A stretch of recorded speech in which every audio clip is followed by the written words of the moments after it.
You know, I love that thing of collaborating, you taking the best of what you do and someone taking the best of what you do, and you not robbing from what they do and they not robbing from what you do, and y'all bring the best of what you are to the table and you put it in this mix and you see what happens.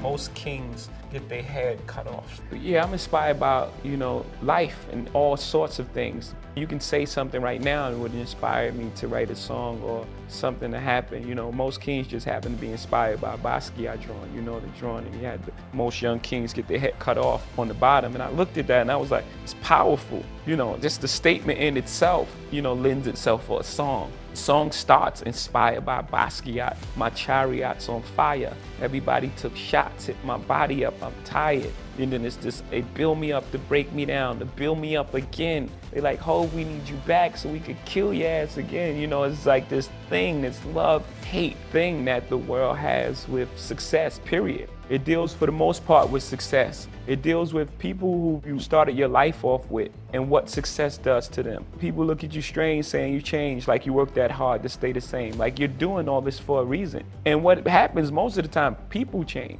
People change around you because they start treating you different because of your success. So you are changing. You don't change who you are, the core of who you are, the things you believe, the things you love, and the things you die for, and your principles. You don't change that, but you're gonna change who you are. You're gonna change, you know, you can't do the same things that you can't hang on the corner. Some people may not be comfortable with that. And then it deals with the other side of success, how people look at you when you're successful. Media medals, people sue you, settle. Every step you take, they remind you get it. So no matter how far you are, you still have that stigma on you of where you come from when you walk inside the door. Even if you have a tuxedo on, it's like, oh yeah, that's the guy who used to be this and did that. Most kings get their head cut off, right? I mean, in war, battle, and in life. At the end of the day, you've achieved everything you want. You've made it to the top of the throne, and at the end of the day, you just get your head cut off. Few hip-hop stars have reached the same level of success in their careers as Jay-Z.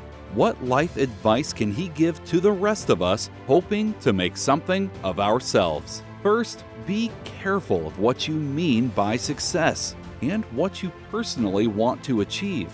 Despite all of the hard work it takes to get to the top, there will always be others waiting to bring you back down. Success changes people, but you can't allow it to change who you are at your core. The clothes you wear and the things you buy don't define you. Not only are you changed by your success, but so are the people around you and how they view and treat you. Be true to yourself and who you really are. No matter where you go or who you are with, speak with your own voice and present yourself as the true you.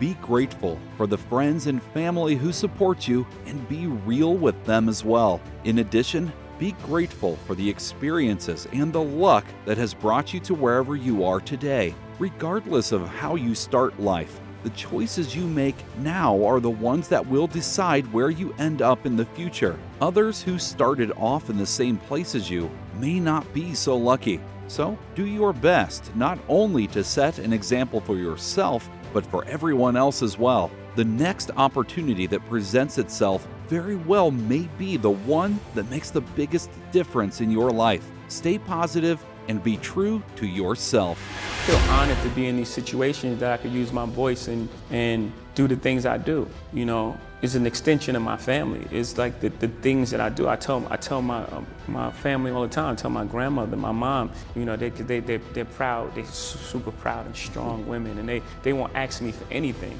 And I say, man, you know, there are times where I don't want to get my picture taken, and I want to eat, and you know, paparazzi like take photos in your face and screaming at you and like taking pictures, and you can't take your kid to the park. And I'm like, those are the sort of things that give the reason why I'm okay with it, and why I can cope and live with these things without, you know, much as a complaint. It's the things that it allows me to do, the spaces that it affords me, the rooms I'm allowed to go in as myself. I walk in every room as myself. I don't walk in any room as anyone else. I'm not cowering, I'm not speaking soft, my voice doesn't change, it sounds exactly the same way. I'm walking as myself and proud, and I speak for us. And that gives me a joy. I'm honored to be in those rooms, and so, yes.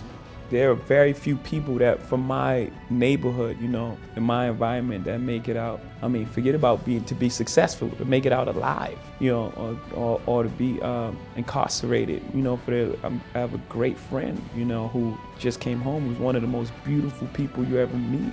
He just came home from doing 13 years, and we were together every single day, you know. And had it not been for music and music taking me out, you know, at the right time, you know, my life could very easily have been his. Very easily. We were together every single day. So they did, you know, we were into different things. We were into a lot of street things, and you know, just so happened I had a talent to make music. And a guy by the name of Jazz, who I started out with really early, you know, he got the opportunity, he got to deal with EMI. He had the opportunity to go to London to record his album. And you know, I went along with him, and we waited for 2 months. Well, in that 2 months, there was a sting operation, and they took, you know, my friend I'm talking about, took him away for 13 years. And the only reason I was in there because I was away, you know, doing this music stuff. Thank you for watching. If you enjoyed this video, be sure to like, comment, share, and subscribe for more content.